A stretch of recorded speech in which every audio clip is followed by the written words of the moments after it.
Leçon 21, flambage d'une colonne. Objectif, comprendre ce qu'est le flambage d'une colonne. Deuxièmement, comprendre comment le degré d'élancement affecte le risque de flambage d'une colonne. Troisièmement, calculer le degré d'élancement d'une colonne. On va se limiter à une colonne de section rectangulaire, donc on va exclure les colonnes circulaires, les colonnes qui ont des sections en I et tout ça. Calculer la contrainte unitaire provoquant le flambage, toujours dans une colonne de section rectangulaire, et la comparer à la contrainte de résistance maximale du matériau. Résumé de la leçon, l'élancement d'une colonne de section rectangulaire longueur L et dont le plus petit côté de la section mesure D est donné par E égale KL sur D. K dépend des conditions de fixation de la colonne. Une colonne de section rectangulaire, la contrainte critique provoquant le flambage va être donnée par cette équation-là ici, où E, c'est le module de Young. Vous retrouvez D, la mesure du plus petit côté, L, la longueur de la colonne, K, un facteur qui dépend des conditions de fixation de la colonne. Le flambage d'une colonne, c'est une déformation latérale de la colonne. Donc, la colonne, habituellement, c'est placé à la verticale, ça va supporter des charges verticales. Donc, ce qu'on voit ici, c'est que brusquement, donc dès que je dépasse une certaine valeur ou dès que j'atteins une certaine valeur, on a une déviation ici, donc une flèche horizontale. Alors, le flambage d'une colonne se produit dès le moment où une flèche horizontale ou encore une déflexion apparaît. Évidemment, la poutre peut briser, donc on cherche à tout prix à éviter le flambage quand on a une construction. Donc, on peut vraiment voir ça comme une cassure. Donc, vous déformez un matériau et à une certaine résistance maximale, il casse brusquement. Donc, c'est un petit peu la même chose avec le flambage. Ce n'est pas un processus graduel, c'est quelque chose qui se fait d'un coup et brusquement. Donc, on va d'abord parler de l'élancement. Alors, l'élancement d'une colonne, une colonne élancée, donc grande et mince, va être plus sujette au flambage qu'une colonne trapue, petite et courte. On va voir comment trois paramètres entrent en ligne de compte. Donc, premièrement, la longueur de la colonne, ou si vous voulez, la hauteur en millimètres. D, la mesure du plus petit côté de la section rectangulaire. Donc, par exemple, on aura ici le plus petit côté qui mesure D. Et K, une constante qui dépend des conditions de fixation. C'est sans unité. Je vous montrerai trois cas de figure un petit peu plus loin. Donc, premièrement, si on parle de la longueur et de l'aire de la colonne. Prenons un premier exemple ici, notre première colonne. Donc, on a mis une charge, disons, de 30 dessus. On voit qu'il n'y a aucun flambage. Donc, la colonne supporte très bien la charge. Maintenant, si on veut une colonne plus mince, donc on passe ici, on veut amincir la colonne. Donc, à la situation numéro 2, on a aminci la colonne. Et on ne veut toujours pas de flambage, on veut garder la même charge. Qu'est-ce qu'on a fait? C'est qu'on a raccourci la colonne. Vous voyez, on l'a mis plus courte. Donc, à ce moment-là, la colonne est moins élancée que si on avait gardé la même longueur. Donc, c'est vraiment une question de rapport entre la largeur et la hauteur de la colonne. On le voit ici, si on avait gardé la même hauteur, donc pour une largeur, on a diminué la largeur, mais on a gardé la même hauteur. Mais quand on met la même charge ici, on voit qu'on a le flambage de la colonne. Donc, on veut éviter ça. Donc, une colonne courte ou large va mieux résister au flambage que les colonnes qui sont généralement longues et minces. Donc ça, c'est l'effet de la longueur l'effet de l'air et de la longueur. La mesure du plus petit côté. Imaginez que vous avez, par exemple, une feuille de papier, une lasagne ou n'importe quoi qui a une des dimensions latérales qui est beaucoup plus grande que l'autre. Et vous pliez cet objet-là, vous lui faites subir un flambage, le flambage va toujours se faire dans la direction du plus petit côté et jamais dans la direction du plus grand côté. Donc ça ici, ça ne se produit pas. Ce qui va arriver, c'est toujours flambage dans la direction du plus petit côté. Alors, c'est vraiment la mesure de ce côté-là ici qui va déterminer l'élancement de la colonne. Le plus long côté ici n'a aucun impact. Donc, il peut être très long, il peut être un petit peu moins long ça n'a aucun impact sur l'élancement de la colonne. C'est vraiment seulement la mesure du plus petit côté qui va entrer en ligne de compte parce que c'est dans cette direction-là que le flambage va se produire. Et finalement, la condition de fixation. Je donne ici 3 exemples avec lesquels vous pouvez fixer des morceaux ou des colonnes. Le premier exemple ici, on a un encastrement au niveau du sol et l'extrémité est libre. On peut imaginer par exemple un poteau que vous auriez planté dans le sol. C'est la moins stable de toutes les fixations. Donc oui, vous allez empêcher les mouvements verticaux, mais le mouvement horizontal ne sera pas empêché, de même que la rotation. Donc vous pouvez vraiment avoir une rotation ici de la partie du haut, de même qu'une translation. Donc ça, c'est vraiment la fixation la moins solide. La rotule, ou comme on va voir plus tard, articulation guidée, ben, imaginez un seul boulon. Donc, évidemment, ces deux morceaux-là, donc celui qui est horizontal, celui qui est vertical, sont quand même bien attachés ensemble. Il n'y a aucune translation qui est possible, ni de gauche à droite, ni en haut en bas. Par contre, le morceau vertical qui est là va facilement pouvoir pivoter comme ça. Donc, la fixation est relativement peu solide. Là, elle n'empêche pas la rotation, mais elle est déjà un petit peu plus solide que l'extrémité libre. Finalement, la plus solide, ben, ce sera un encastrement. Donc ici, on peut imaginer une situation, on a mis 4 boulons. Donc 4 boulons, là, vous empêchez vraiment tous les mouvements. Donc on empêche toute translation, mais vous empêchez également la rotation des pièces les unes par rapport aux autres. Donc vraiment, conditions de fixation peuvent changer la liberté de mouvement de la colonne. Donc le type de fixation peut contraindre la liberté de mouvement de la colonne. Donc si vous contraignez la liberté de mouvement, vous pouvez contribuer par exemple à la stabiliser partiellement. Et donc une colonne qui va être plus stable, si vous l'avez stabilisée, la colonne est plus stable, elle est moins susceptible de subir le flambage.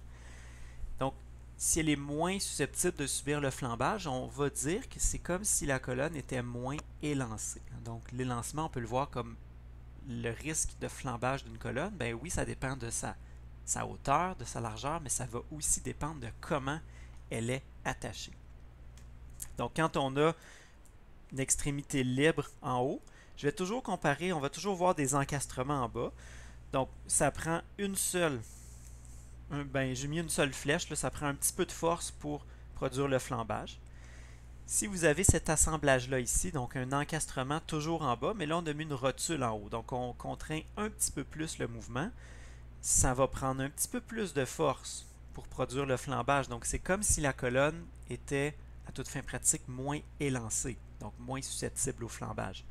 Et la dernière fixation, double encastrement, donc ça, c'est vraiment la plus solide. Ça nous a pris beaucoup plus de force pour produire le flambage. Alors, on peut considérer que c'est comme si la colonne était moins élancée, moins susceptible au flambage. Remarquez, quand on a un encastrement, la partie encastrée de la poutre ne pivote jamais. Vous voyez, c'est toujours parfaitement droite ici. Donc, la section encastrée de la poutre. Comparé à ça ici, regardez la section qui a juste une rotule ou une articulation guidée comme on va voir, mais par rapport à la position initiale, donc on avait ceci en arrière, hein, donc initialement on voit qu'on a eu une rotation de cette partie-là de la poutre, alors qu'ici il n'y a vraiment aucune rotation qui s'est faite là, quand on a un encastrement. Au niveau de l'extrémité libre, ben, vous voyez qu'on a eu une rotation d'une part, mais on a aussi eu une translation vers la droite par rapport à la position d'équilibre. Donc, avec tout ça, le degré d'élancement, donc ça va nous donner une valeur numérique. Premièrement, vous voyez que l'élancement, ben, c'est proportionnel à la longueur. Donc, plus la longueur est grande, plus l'élancement va être grand. C'est inversement proportionnel à la mesure du plus petit côté D. Alors, plus le côté est petit, plus ça va être élancé, plus ça va être susceptible au flambage. Et il nous reste K. Donc ça, c'est notre condition qui dépend de la fixation. Donc je vais vous donner des valeurs numériques associées à chaque type de fixation. Juste vous rappeler ici, D, c'est la mesure du plus petit côté de la section. Donc voyons-les, nos types de fixation.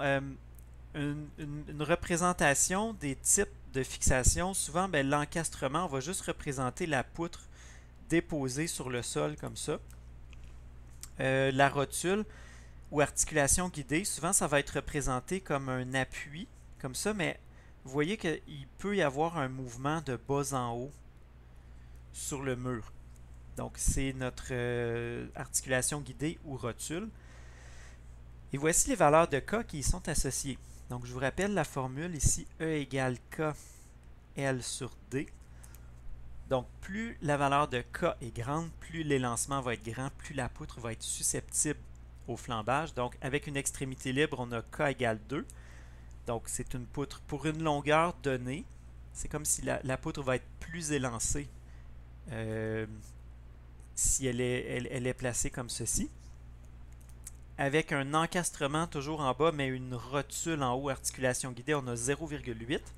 Donc pour toujours une même longueur de poutre, des mêmes dimensions, la stabilité donnée par les fixations fait en sorte que la poutre est moins élancée. Et quand on a un double encastrement, même pour une poutre qui est plutôt longue, vous voyez que le facteur K 0,65, donc ça va diminuer encore davantage le degré d'élancement pour une poutre qui aurait une longueur puis une dimension donnée. Déterminer l'élancement de la colonne suivante. La formule est la suivante. E égale à K L sur D. Toutes les dimensions sont en millimètres. On va commencer avec le facteur K. Donc, c'est une articulation guidée, un encastrement. On va regarder nos cas de figure. C'est cette situation-là ici. Donc, K égale 0,8 fois la longueur de la poutre. On doit mettre la formule en millimètres. Divisé par D, la mesure du plus petit côté. 80 mm, on a donc ici un degré d'élancement de 50, sans unité. Exemple 19.2, une planche de contreplaqué. Ça peut vous surprendre. Pourquoi est-ce qu'on peut associer une planche de contreplaqué à une colonne? Parce que tout simplement, la seule dimension qui nous intéresse, oui, on a la hauteur, évidemment la hauteur. Et comme je vous ai dit, on a ici 2 mètres de hauteur. Ça ici, c'est l'épaisseur, 5 mm. Et là, on a 1 mètre de largeur. Donc ça, c'est la largeur, 1 mètre. Cette dimension-là n'a aucun impact sur le degré d'élancement. Absolument aucun. Alors, ça pourrait être une planche de 10 mètres de longueur. Ou encore, ça pourrait être une portion de cette planche-là. Je pourrais prendre, par exemple, cette partie-là ici en mauve. Faire une espèce de colonne avec ça. Donc, découper un bout de la planche, ça aurait exactement le même degré d'élancement parce que la seule dimension, tant que je garde la même hauteur, la seule dimension qui est importante, c'est le 5 mm. Donc, le degré d'élancement, E égale KL sur D. Dans ce cas-là, on a un double encastrement. Là, j'ai écrit par-dessus. Double encastrement, K égale 0,65. 0,65 fois la longueur. Donc, on a ici 2 mètres de hauteur.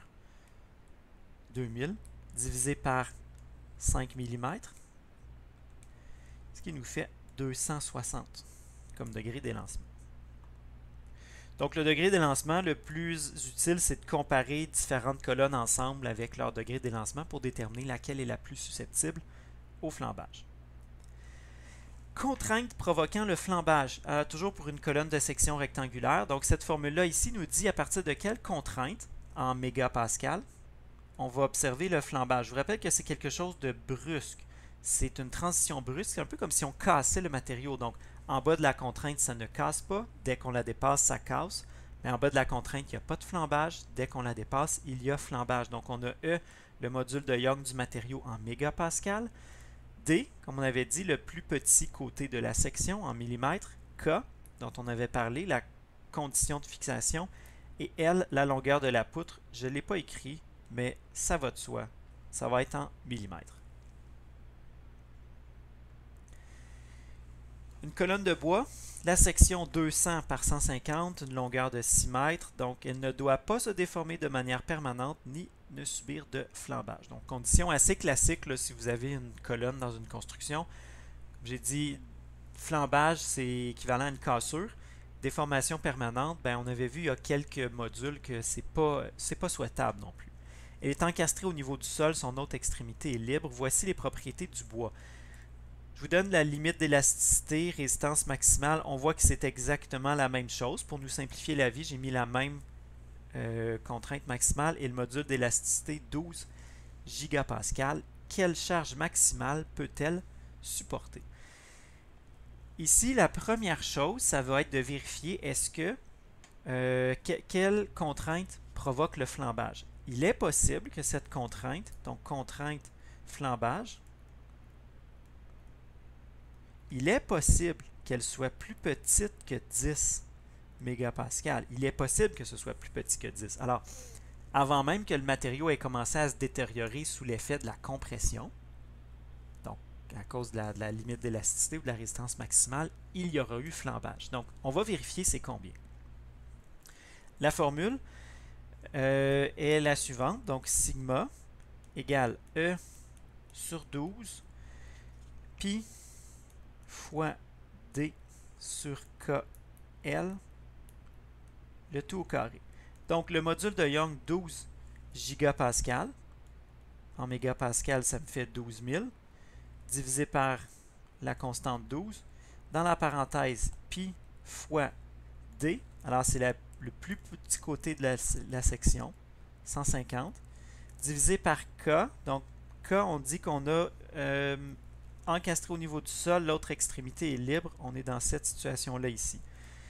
Donc, 2 fois la longueur de la colonne, on a une longueur de 6 mètres ou 6000 mm. Tout ça au carré. Et on a ici 1,54 mégapascal.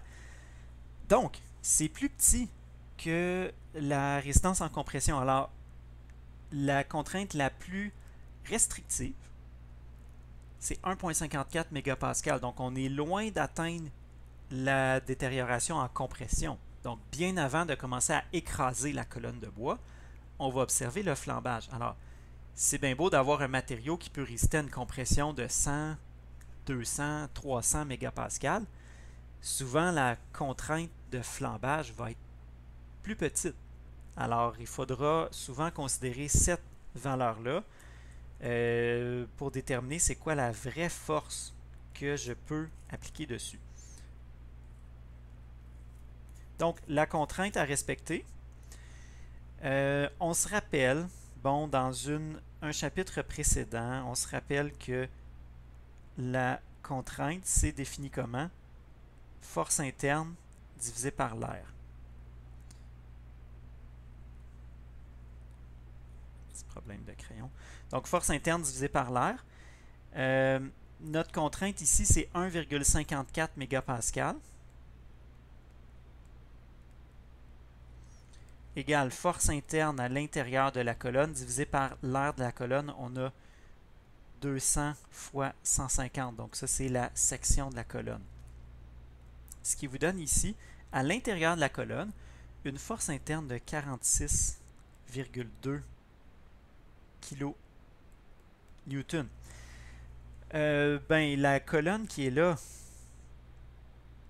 qu'est-ce qu'elle subit comme force? Ben, on a une force externe ici, par exemple un poids. Quelle est la charge qu'elle peut supporter? Et évidemment, si je trouve ici une force interne égale à 46,2 kN, ben, vous comprenez que la charge appliquée sur la colonne est exactement la même, donc 46,2 kN. Donc, c'est beaucoup plus petit que si j'avais considéré cette contrainte-là. Si on était allé à 10, on aurait eu probablement presque 300 kN. Donc, c'est beaucoup trop. Là. Avant de détériorer l'objet en compression, on va avoir le flambage de la colonne. travail à faire. Vous avez 5 exercices à la fin de cette leçon-là et vous avez également le devoir numéro 6 qui est votre dernier devoir. Alors, bon travail.